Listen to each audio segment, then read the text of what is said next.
Okay, so you know that feeling you get, right? Like when you're facing this mountain of HR rules and regulations and, just the thought of getting something wrong just makes you sweat. Oh, yeah. I know what you mean. It's like walking through a minefield, blindfolded. Exactly. Yeah. And that is exactly why today we are going to dive deep into something that is super important for anyone in HR. Yeah. And that is the Electronic Code of Federal Regulations, Mm. or as most people know it, the eCFR. Right. The eCFR. And think of this deep dive as like your cheat sheet or your shortcut to understanding this very, very dense online resource Yes. without getting totally lost. Yeah, and the excerpt you shared with me from Mastering the eCFR, they really highlight an important point, and it's that it's not just about, dodging fines or penalties or anything like that. It's about, building a foundation of ethical practices and really making sure that your organization is on solid legal ground. I completely agree. And that's why our mission today is pretty simple. We're going to try to remove the intimidation factor when it comes to the eCFR. Right. We want you as the listener to feel empowered to find and actually understand the HR regulations that really have a direct impact on your work and your organization's success. Absolutely. Okay, so let's unpack this thing. What exactly is the eCFR? So in a nutshell, the eCFR is like the, you know, constantly updated digital version of the official code of federal regulations, which people will know as the CFR. Okay. And the interesting thing here is its dynamic nature, right? It's kind of like you can think of it as like a Wikipedia page for federal regulations, where it's constantly being updated as new information is made official, unlike, say, a printed book, where it's static until a new edition comes out. Right. And so it reflects the latest status of all federal regulations and incorporates, all the amendments that are published daily in the Federal Register. That's got to be so much better than, trying to keep up with all the printed materials and making sure that they're up to date. Oh, it is a massive advantage for sure. And the eCFR is a result of collaboration between, a few organizations. You have the Administrative Committee of the Federal Register, also known as the ACFR. You have the National Archives and Records Administration's Office of the Federal Register, or OFR, and the Government Publishing Office, or the GPO. Yeah. And they're all working together to, really try to make these regulations readily available and accessible to the public. That makes a lot of sense. And so, okay, we can access the eCFR online easily, but can we just take it as the ultimate legal authority? Like if we see something in there, can we take that as gospel?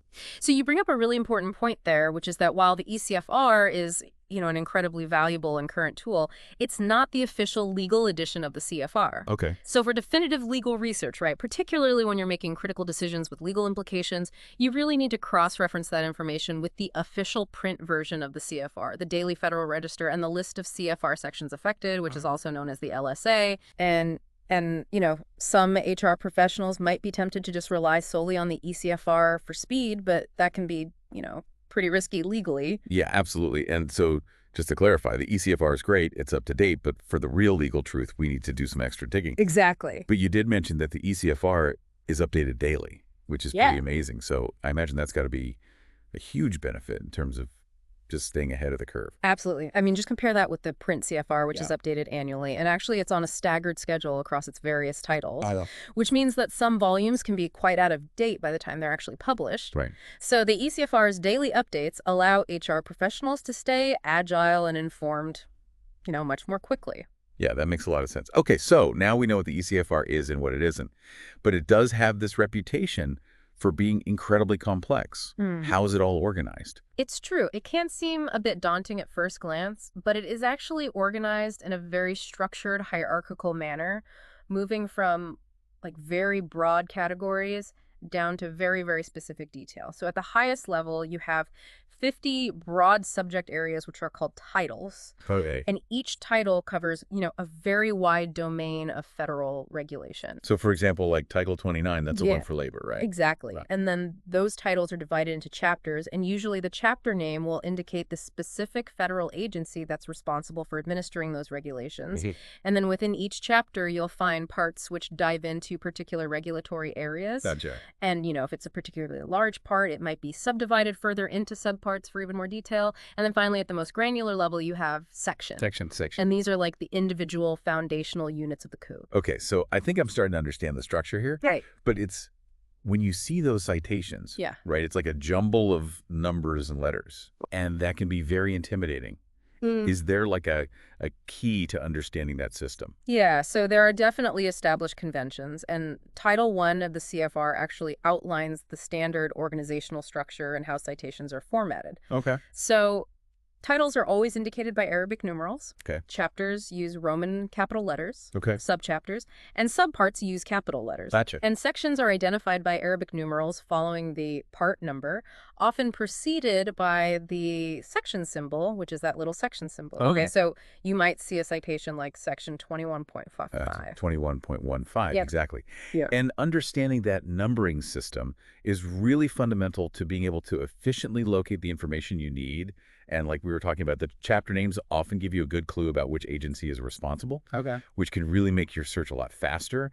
And importantly, most legal citations that you'll encounter will refer to that specific section level. So that's often where you're going to end up within the eCFR. So if I see a citation like 29 CFR section 541.100, I know right away that 29 means we're dealing with labor. Right. And then the 541 likely points to a specific regulation within the wage and hour division that's probably related to something like overtime exemptions. Yeah, that makes sense. So you can use those numbers to help guide your search. That's a great tip. Yeah. Okay, so now that we've got a better grasp on the structure, let's talk about, if I'm an HR professional, what are the titles that should be at the very top of my reading list? Okay, so for anyone working in HR, Title 29 labor is going to be absolutely essential. It really governs the vast majority of the employer-employee relationship in the private sector. Okay. And it's divided into Subtitle A, which deals with the Office of the Secretary of Labor, and Subtitle B, which contains the core labor regulations themselves. Great. And within Subtitle B, Chapter V, which falls under the Wage and Hour Division of the Department of Labor, is packed with really essential information. We're talking about regulations covering, how wage rates are predetermined for certain jobs, the specific labor standards that apply to federal service contracts, and even, the federal minimum wage requirements for contractors. Right. So Chapter V really covers pretty much all the core issues that the government is really concerned about in terms of labor standards. Exactly. It lays the groundwork for, almost every aspect of employee compensation and working conditions. Right. And that just highlights, how central these wage and hour issues are to the whole HR world. Absolutely. And Chapter V doesn't stop there. It also addresses the rules around making sure that qualified workers aren't displaced when federal service contracts change hands. Okay. And then the requirements for paid sick leave for federal contractors, the regulations promoting equal employment opportunity in apprenticeship programs, and the rules against discrimination in federally funded programs administered by the Department of Labor. Wow, that's a lot to cover in just one chapter. Yeah, it is a big one. Okay, so what about workplace safety? That's a huge concern for HR as well. Yeah, so that falls under Title 29 as well, but in Chapter 7, which is the domain of the Occupational Safety and Health Administration, better known as OSHA. Right, OSHA. And that's where you'll find all those detailed regulations that are there to ensure, a safe and healthy working environment for employees across, all sorts of different industries. Okay, so Title 29 labor, that's definitely one that I'm going to have to get very familiar with. Are there any other, key titles that HR professionals should have on their radar? Yeah, for sure. So Title V administrative personnel is another really important one. And while it focuses mainly on federal government employment, Okay. it does offer some valuable insights into those fundamental HR management principles Okay. that can often be adapted or at least provide a benchmark for practices in other sectors. So even if you aren't directly managing federal employees, it can still be a great resource. So just seeing how the federal government is this huge employer handles HR can give us some ideas. Exactly. And within Title V, Chapter 1, which is overseen by the Office of Personnel Management, it has subchapters that detail the civil service rules and regulations, and these cover a whole range of HR functions within the federal system. Yeah. Everything from how they recruit and hire to how they handle compensation and employee benefits. Wow, so it's kind of like a blueprint It is for how the government does HR. Right. Okay, very cool. And you also have in Title V, Chapter 6, Yes. which deals with the Federal Retirement Thrift Investment Board, Mm-hmm. and it outlines all the regulations for the Thrift Savings Plan, Right. which is like a key retirement benefit for those federal employees. Yeah. And then there's Chapter 16 under the Office of Government Ethics, which provides guidance on ethical conduct for everyone in the federal workforce. Okay. So while those are tailored to federal employees, they can offer valuable perspectives and frameworks, for building HR policies related to benefits and ethical conduct in other organizations. Right. I mean, just thinking about what works in a massive organization like the federal government can be Really instructive. App. Okay, so those are some of the more obvious ones. Are there any less obvious titles that HR professionals should be aware of? Yeah, you really have to do a little detective work sometimes. Right. Like, for instance, you might not think that Title 45 public welfare is related to HR. Okay. But let's say your organization is involved with federal programs in that area, like those administered by the Administration for Children and Families. Yep. You might actually find HR regulations in there, like in Part 1302, Subpart, Okay. which focuses on human resources management, specifically within the Head Start program. Okay, that's a good example. Right. And it shows that, depending on your organization's specific interactions with federal agencies and programs, you might need to venture beyond those commonly cited titles like 5 and 29. Right, right. And thankfully, the excerpts from Mastering the eCFR that we're looking at today has this really helpful table Yes. that summarizes some of those key titles and relevant parts. And that seems like a good place to start It is a great resource. for anyone trying to navigate this complex world.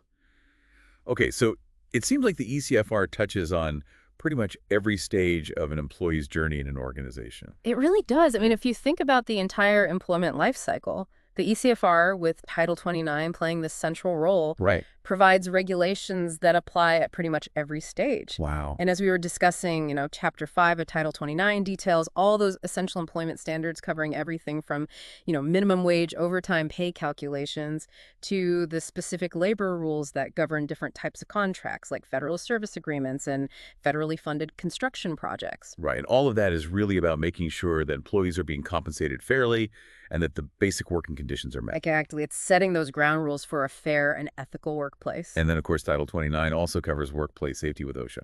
Precisely. So Title 29, Chapter 7 through OSHA sets out those specific standards that employers have to follow in order to create and maintain that safe and healthy workplace across many different industries and potential hazards. Right. So that's the physical safety of employees. Yeah. But what about ensuring that they are all treated fairly and that everyone has equal opportunities? Yeah, so regulations concerning equal opportunity and non-discrimination, they're addressed in several sections of the eCFR, Okay. reflecting the responsibilities of different federal agencies. So while Title 29 has big chunks devoted to it, like Part 30, which focuses on equal employment opportunity and apprenticeship programs, and Part 31, which deals with non-discrimination in federally assisted programs run by the Department of Labor. Yep. You can also find relevant regulations in other titles, like Title 5, which covers non-discrimination within federal agencies themselves. Right. So it really depends on which agency is responsible for enforcing those particular rules. Exactly. The way the eCFR is organized, it really mirrors how the federal government divides up those responsibilities. Gotcha. Okay. So it's important to know where to look. And I imagine that developing, a good understanding of the specific legal terminology they use in the eCFR is really important. Oh, it's crucial for doing effective searches and for interpreting the regulations correctly. Right. Okay. So now we have a better understanding of what the eCFR is, how it's structured, Yeah. and the key titles for HR. But actually finding that specific information on the website, www.ecfr.gov, Right. can still feel a bit overwhelming. Right. How can we make that easier? Yeah, so the eCFR website is actually designed to be user-friendly, All right. and it offers several ways to find the regulations you're looking for. Right. Maybe the most intuitive way is just browsing. Okay. So you start from the homepage, you select the title you're interested in, and then you progressively drill down through the chapters, subchapters, parts, and ultimately the individual sections. So kind of like navigating a really, really detailed table of contents. Exactly. But if you have a specific topic in mind, you can use the keyword search function. Okay. Just enter keywords or phrases related to the regulation you need, and if you happen to know the specific legal citation, like 29 CFR Part 1910 for certain OSHA standards, you can type that directly into the search bar or use the navigation tools to go straight to that location. Okay. And once you're looking at a longer regulation, there's often an in-page table of contents that lets you jump to different subparts or sections within that document. That's really helpful for those longer regulations. It is. Okay, what if I need to know what the regulations were, at a specific point in the past? Let's say if I'm dealing with something that happened a year ago. So in those cases, the go-to-date feature is fantastic. It lets you see the eCFR as it existed on a particular date in the past, Oh. which is crucial for things like historical compliance checks, or, dealing with past events or disputes. Right. And the website also usually gives you options to print the content or create a PDF, which can be handy for offline access or sharing. Right. And some regulations even have a timeline feature that Yeah. visually shows you how the regulation has changed over time. That's really cool. Yeah, it can be very insightful. And all of these features, they're all there to make this information easier to access and understand. And as we talked about before, being comfortable with those legal citations Right. will really help you get the most out of the eCFR's search tools. Yeah, that makes a lot of sense. Okay, so we know the eCFR is updated daily.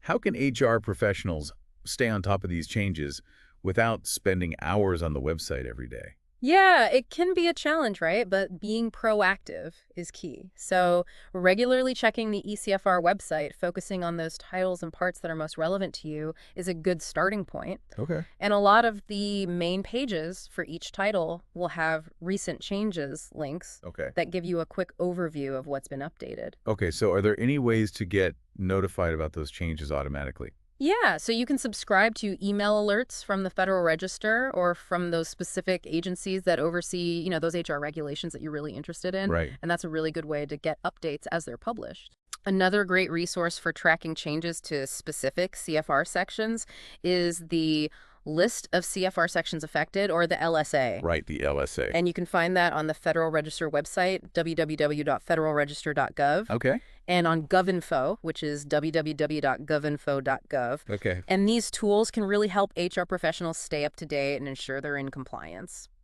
So it seems like making those regular checks of both the Federal Register and the eCFR should just be part of every HR professional's routine. Absolutely. It's really essential in this constantly changing landscape. Okay, so this all sounds incredibly helpful, but let's be honest. The language they use in these regulations can be really tough to decipher, even with all these great tools.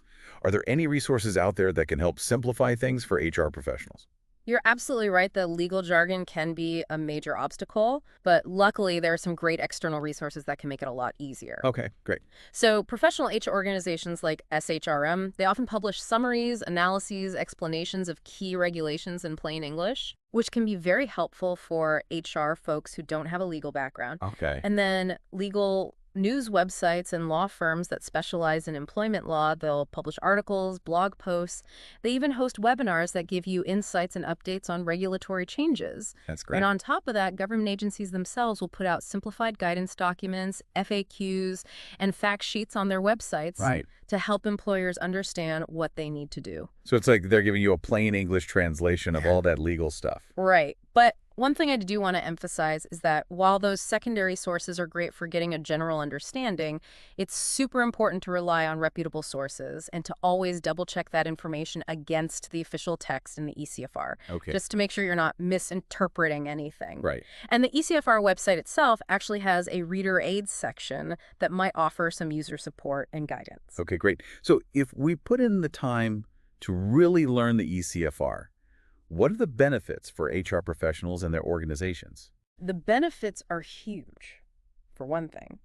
It empowers HR professionals to directly access and understand those legal requirements that impact their work every day. Right. And that leads to a much deeper understanding of compliance obligations, and that can significantly reduce legal risks for the organization. Right. Plus, if you can find and interpret that regulatory information quickly, it saves you a ton of time and makes you more productive. Right. And if you're staying on top of regulatory changes through the eCFR and all these other resources, you're ensuring that your HR policies and practices are current and legally sound, which just boosts the credibility of the entire HR function. Yeah, it shows that you're on top of things. Exactly. And this is particularly important for HR professionals who might be working in places like Delhi, Right. managing U.S.-related HR for multinationals or Indian companies with U.S. operations, Yeah. because being proficient in the eCFR allows them to ensure global compliance and avoid potential legal issues in the U.S. So it's really about being a strategic and knowledgeable HR leader.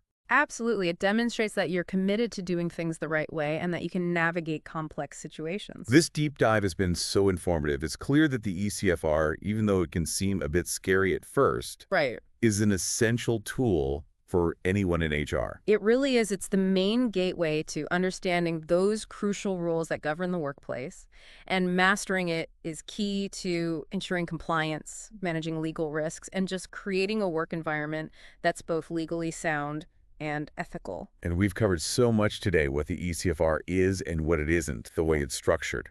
Those key titles for HR professionals, the best strategies for navigating the website, how to stay updated, and where to find those helpful external resources. It's a lot to take in. It is, and it's clear that all of this is relevant for HR professionals no matter where they are, especially those dealing with U.S. regulations from other countries. It's about taking charge of your understanding of the rules. So as you continue on your HR journey, I want you to think about this. How could the structure and the comprehensiveness of the eCFR and U.S. labor law offer valuable insights or frameworks for how you evaluate and strengthen HR practices within your own specific context, wherever you are in the world, and whatever regulations you primarily operate under? Food for thought. Definitely something to consider. Absolutely. Yeah. Okay, well, that wraps up another deep dive. Thanks for having me. I hope everyone found this one helpful, Me too. and we will catch you next time. Sounds great. Bye.